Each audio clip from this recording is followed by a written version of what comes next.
Hi hello ನಮಸ್ಕಾರ welcome to my channel ಕತೆಗೂಡು. ಯಾರೆಲ್ಲ ಇನ್ನೂ ನನ್ನ ಚಾನಲ್ ಸಬ್ಸ್ಕ್ರೈಬ್ ಮಾಡಿಲ್ಲ ಪ್ಲೀಸ್ ಸಬ್ಸ್ಕ್ರೈಬ್ ಮಾಡಿ. ಕತೆ ಇಷ್ಟ ಆದಲ್ಲಿ ಲೈಕ್ ಮಾಡಿ, ಶೇರ್ ಮಾಡಿ, ಕಮೆಂಟ್ ಮಾಡಿ ಪ್ರೋತ್ಸಾಹಿಸಿ. ಅರುಣ ಅನುರಾಗದ 27ನೇ ಸಂಚಿಕೆಯನ್ನು ನಾವೀಗಾಗಲೇ ಇಂದಿನ ಸಂಚಿಕೆಯಲ್ಲಿ ನೋಡಿದ್ವಿ. 28ನೇ ಸಂಚಿಕೆಯನ್ನು ಶುರು ಮಾಡೋಣ. ಬೆಳಗಿನ ಜಾವ 4 ಗಂಟೆ. ಮತ್ತದೇ ಕೆಟ್ಟ ಕನಸು ಬಿದ್ದು ಗಾಬರಿಯಾದ ಸೂರ್ಯ ತಡಬಾಡಸೆ ಎದ್ದು ಸುತ್ತ ನೋಡ್ದ.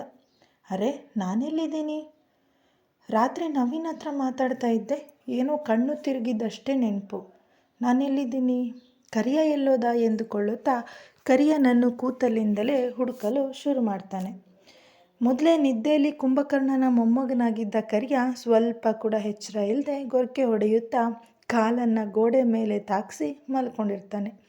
ಸೂರ್ಯ ಎದ್ದು ಹೋಗಿ ಎಬ್ಸೋಣ ಎಂದು ಹೇಳಲು ಹೋದಾಗ ಹಿಂಬದಿಯಿಂದ ಯಾರೋ ಹಿಡಿದಂತಾಗಿ ತಿರುಗಿ ನೋಡಲು ನವೀನ್ ನಗುಮುಖದಿಂದ, ಎಲ್ಲಿಗೆ ಬಾಸ್?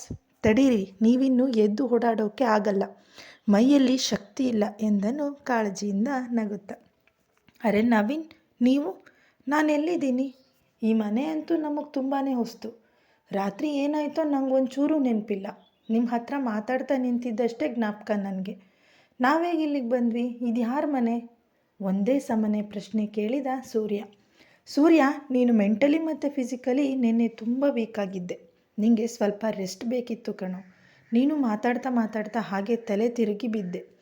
ಇದು ನನ್ನ ಫ್ರೆಂಡ್ಸ್ ಮನೆ. ನಾವೇ ರಾತ್ರಿ ನಿನ್ನ ಇಲ್ಲಿಗೆ ಕರ್ಕೊಂಡು ಬಂದ್ವಿ. ಇರು, ಹೊಟ್ಟೆಗೆ ಬೇರೆ ಏನೂ ತಿಂದಿಲ್ಲ ನೀನು. ಜ್ಯೂಸ್ ಆದರೂ ತರ್ತೀನಿ, ಕುಡಿವಂತೆ. ನಿನ್ನ ಕಾಲು ತುಂಬ ಸುಟ್ಟಿದೆ. ಮೊದಲು ಹಾಸ್ಪಿಟಲ್ಗೆ ಹೋಗೋಣ ಬೆಳಗ್ಗೆ, ಆಮೇಲೆ ಮಿಕ್ಕಿದ ಕೆಲಸ, ಆಯಿತಾ?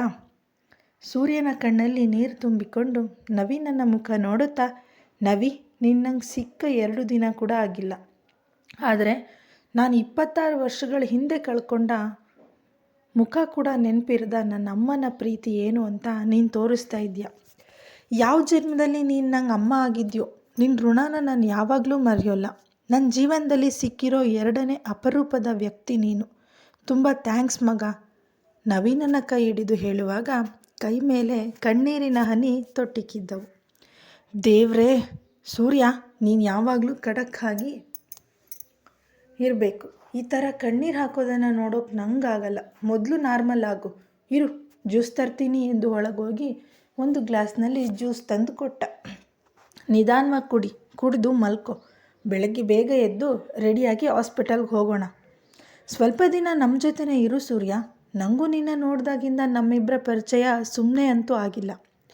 ಪ್ರತಿಯೊಂದಕ್ಕೂ ಪರಿಚಯಕ್ಕೂ ಒಂದು ಕಾರಣ ಇರುತ್ತೆ. ಆ ಕಾರಣನ ನಾವು ಋಣ ಅಂತ ಕರೆಯೋದಾದರೆ ನಂದು ನಿಂದು ಯಾವ ಜನ್ಮದ ಋಣ ಬಂದಾನೋ ಏನೋ.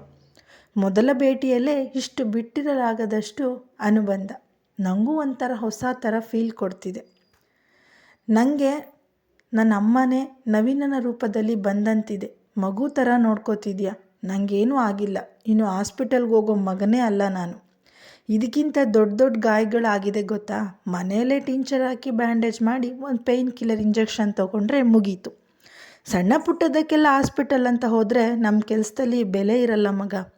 ರೌಡಿಸಮ್ ಅಂದರೆ ಗಾಯಗಳು ನೋವುಗಳು ಮಾಮೂಲಿ.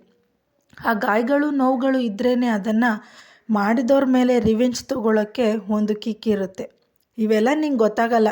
ನೀನೊಂಥರ ಅಮೂಲ್ ಬೇಬಿ ಇದ್ದಂಗೆ ಎನ್ನುತ್ತಾ ನವೀನನ ಕೆನ್ನೆ ತಟ್ಟಿದ ಸೂರ್ಯ.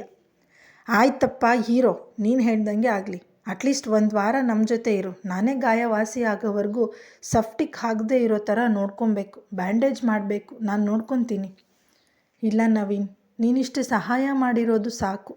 ನಾನಿಲ್ಲಿರೋಕ್ಕಾಗಲ್ಲ. ನಾನು ಊರಿಗೆ ಹೋಗಲೇಬೇಕು. ಅಲ್ಲಿ ಮಾಡಬೇಕಾಗಿರೋ ಕೆಲಸ ತುಂಬಾ ಇದೆ. ನಾನಿಲ್ಲ ಅಂದರೆ ನಾಯಿ ನರಿಗಳೆಲ್ಲ ಬಾಲ ಬಿಚ್ಚಿ ನಾವೇ ರಾಜ ಅಂದ್ಕೊಂಡು ಮೆರಿತವೆ. ನಾನು ಹೋಗಲೇಬೇಕು. ಅದು ಅಲ್ಲದೆ ನಾನು ಪ್ರಾಣ ಅಂದ್ಕೊಂಡಿರೋರಿಗೆ ಪ್ರಾಣಾಪಾಯದ ಸೂಚನೆ ಸಿಗ್ತಾ ಇದೆ. ನಾನು ಅವರನ್ನು ಕಾಪಾಡ್ಕೋಬೇಕು. ನವಿ, ಬೇಜಾರು ಮಾಡ್ಕೋಬೇಡ. ನನ್ನ ಅವಶ್ಯಕತೆ ಅಲ್ಲಿ ತುಂಬ ಇದೆ. ಅದು ಅಲ್ಲದೆ ಕರಿಯ ನನ್ನ ಜೊತೆ ಇರ್ತಾನಲ್ವಾ, ಅವನೇ ನನ್ನ ನೋಡ್ಕೋತಾನೆ. ನೀನೇನು ಯೋಚನೆ ಮಾಡಬೇಡ. ನಾನು ಬೆಳಗ್ಗೆನೇ ಹೋಗ್ತೀನಿ, ಆಯಿತಾ? ಸರಿ ಮಗ. ಪ್ರಾಣದ ವಿಷಯ ಅಂತ ಬಂದಾಗ ನಾನೇನು ಹೇಳೋಕ್ಕಾಗಲ್ಲ. ಆದರೆ ನೀನು ಜೋಪಾನ. ನನ್ನಿಂದ ಏನಾದರೂ ಸಹಾಯ ಬೇಕು ಅನಿಸಿದರೆ ಒಂದು ಫೋನ್ ಮಾಡು ಸಾಕು. ನಿನಗೋಸ್ಕರ ನಾನು ಯಾವಾಗಲೂ ಇರ್ತೀನಿ, ಮರಿಬೇಡ ಆಯಿತಾ? ಇದೇ ಮಾತು ನಿಂಗೂ ಕೂಡ ನವಿ. ನಿನ್ನ ಎಲ್ಲ ಕಷ್ಟ ಸುಖಗಳಲ್ಲಿ ನಾನಿರ್ತೀನಿ. ಸುಮ್ಮನೆ ನೆನಪು ಮಾಡಿಕೊಂಡು ಮಿಸ್ ಕಾಲ್ ಕೊಡು ಮಗ. ಜಿ ಹುಜೂರ್ ಅಂತ ಪ್ರತ್ಯಕ್ಷ ಆಗಿಬಿಡ್ತೀನಿ ಎಂದು ನಕ್ಕ ಸೂರ್ಯ.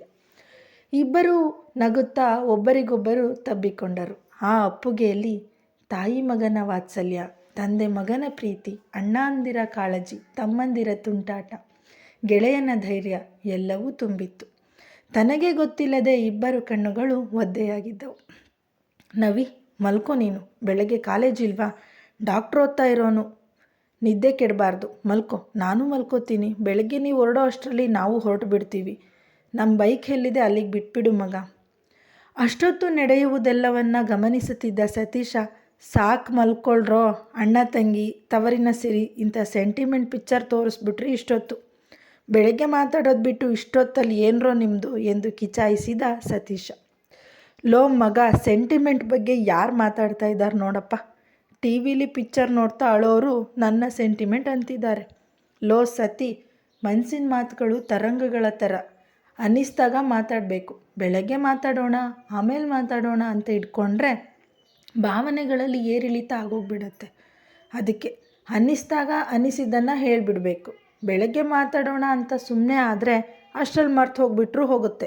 ಅಥವಾ ಇದೇ ಫೀಲಿಂಗ್ನಲ್ಲಿ ಹೇಳೋಕ್ಕಾಗದೇ ಇರ್ಬೋದಲ್ವಾ. ಅದಕ್ಕೆ ಅನ್ನಿಸಿದಾಗ ಅನ್ನಿಸಿದ್ದನ್ನು ಹೇಳಿ ಮನಸ್ಸು ಅಗರ ಮಾಡ್ಕೋಬೇಕು. ಅಪ್ಪ ತಂದೆ, ನನಗೂ ಗೊತ್ತು ನಾನೇ ಹೆಚ್ಚು ಸೆಂಟಿಮೆಂಟಲ್ ಅಂತ. ಇವತ್ತು ನೀನು ಕಣ್ಣಲ್ಲಿ ನೀರು ಹಾಕಿದ್ದನ್ನು ನೋಡಿ ಹೇಳಿದೆ ಅಷ್ಟೆ. ಈಗ ಕೊರಿಬೇಡ. ಬೆಳಿಗ್ಗೆ ಕೊರಿಯೋಕ್ಕೆ ಅಂತಲೇ ನಮ್ಮ ಲೆಕ್ಚರರ್ ರೆಡಿಯಾಗಿರ್ತಾರೆ. ಅವರ ಶ್ರಮ ವ್ಯರ್ಥ ಆಗದೆ ಇರಬೇಕು ಅಂದರೆ ನಾವೀಗ ಮಲ್ಕೊಂಡ್ರೆ ಬೆಳಗ್ಗೆ ಅವ್ರ ಕತೆ ಕೇಳ್ಬೋದು. ಮಲ್ಕೊಳಕ್ಕೆ ಬಿಡಪ್ಪ. ನೀನು ಅನ್ನಿಸಿದ್ದನ್ನು ಅನ್ನಿಸಿದ ತಕ್ಷಣ ಹೇಳ್ತೀಯ. ಕೇಳದೇ ಇದ್ದರೂ ಬಿಡೋ ಮಗ ನೀನಲ್ಲ ಅನ್ನೋದು ನನ್ನ ತಂಗಿ ವಿಷಯದಲ್ಲಿ ನಂಗೆ ಗೊತ್ತು ಬಿಡು ಮಗ ಎಂದು ನಕ್ಕ ಸತೀಶ್. ಸೂರ್ಯ, ನಮ್ಮ ನವಿ ಒಂಥರ ನೀರಿದ್ದ ಹಾಗೆ. ಅವನನ್ನು ಯಾವ ಪಾತ್ರೆಗೆ ಹಾಕ್ತೀವಿ ಆ ಆಕಾರ ಬರ್ತಾನೆ. ಹಾಗೆ ಅವನು ಕೋಪ ಜಾಸ್ತಿ ಅನ್ನೋದು ಬಿಟ್ಟರೆ ಬಂಗಾರ ಅವನು. ಅವನ ಗೆಳೆತನ ಸಿಕ್ಕಿರೋದು ನಮ್ಮ ಪುಣ್ಯ. ನಾನು ಅವನ ಕೋಪ ಕಂಟ್ರೋಲ್ ಮಾಡೋ ಮೀಟ್ರ್ ಥರ ಅವನ ಜೊತೆ ಇರ್ತೀನಿ ಯಾವಾಗಲೂ. ಒಟ್ಟಿನಲ್ಲಿ ದೇವ್ರಂಥ ಗೌಡ್ರಿಗೆ ಬಂಗಾರದಂಥ ಮಗ. ಮಗ, ಗೌಡ್ರು ಅಂದಾಗ ನೆನಪಾಯ್ತು ನೋಡು. ಅಪ್ಪ ಸೂರ್ಯ ಎದ್ದಾಗ ಫೋನ್ ಮಾಡು ಅಂದಿದ್ರು ಅಂದ ನವೀನ್ ಫೋನ್ ಹುಡ್ಕುತ್ತ. ಲೋ, ಇಷ್ಟೊತ್ತಲ್ಲಿ ನಮ್ಮ ನಿದ್ದೆ ಕೆಡಿಸಿದ್ದಲ್ದೆ ಗೌಡ್ರದ್ದು ನಿದ್ದೆ ಕೆಡಿಸ್ಬೇಕಾ ಹೇಳು? ಪಾಪ, ಎಷ್ಟು ಕೆಲಸಗಳ ಒತ್ತಡಗಳ ನಡುವೆ ರಾತ್ರಿ ಮಾತ್ರ ನೆಮ್ಮದಿಯಾಗಿ ನಿದ್ದೆ ಮಾಡ್ತಾರೆ. ನೀನು ಇಷ್ಟೊತ್ತಿನಲ್ಲಿ ಫೋನ್ ಮಾಡಿದ್ರೆ ಅಮ್ಮವ್ರು ಕೂಡ ಗಾಬರಿ ಆಗಲ್ವಾ? ಸೂರ್ಯ ಎಲ್ಲೂ ಹೋಗಲ್ಲ, ಇಲ್ಲೇ ಇರ್ತಾನೆ. ಬೆಳಗ್ಗೆ ಫೋನ್ ಮಾಡಿ ಮಾತಾಡಿಸುವಂತೆ. ಈಗ ಇಬ್ಬರು ಸುಮ್ಮನೆ ಮಲ್ಕೊಳ್ಳಿ ಎನ್ನುತ್ತಾ ಇಬ್ಬರಿಗೂ ತಾಕೀತು ಮಾಡಿ ತನ್ನ ಮೇಲೆ ಕಾಲಾಕಿ ಮಲಗಿದ್ದ ಯತೀಶನನ್ನು ಪಕ್ಕಕ್ಕೆ ಸರಿಸುತ್ತಾ, ಇವನೊಬ್ಬ ಪಕ್ಕದಲ್ಲಿ ಪ್ರಳಯ ಆಗ್ತಿದ್ರೂ ಎಚ್ಚರ ಆಗಲ್ಲ. ಏನು ನಿದ್ದೆ ಪಡ್ಕೊಂಡು ಬಂದಿದೆಯೋ ಮಹಾರಾಯ ಎನ್ನುತ್ತಾ, ನವಿ ಲೈಟ್ ಕೆಡಿಸು ಮಗ, ಕರೆಂಟ್ ಬಿಲ್ ಆಲ್ರೆಡಿ ಜಾಸ್ತಿ ಬಂದಿದೆ ಎನ್ನುತ್ತಾ ರಗ್ ಎಳೆದುಕೊಂಡು ಹಾಸಿಗೆ ಮೇಲೆ ಅಡ್ಡಲಾದ ಸತೀಶನ ಮಾತಿಗೆ ಸೂರ್ಯ ನವಿ ಇಬ್ಬರು ನಗುತ್ತಾ ಲೈಟ್ ಆಫ್ ಮಾಡಿ ಮಲಗಿದರು. ಕತೆ ಮುಂದಿನ ಸಂಚಿಕೆಯಲ್ಲಿ ಮುಂದುವರೆಯುವುದು. ಧನ್ಯವಾದಗಳು.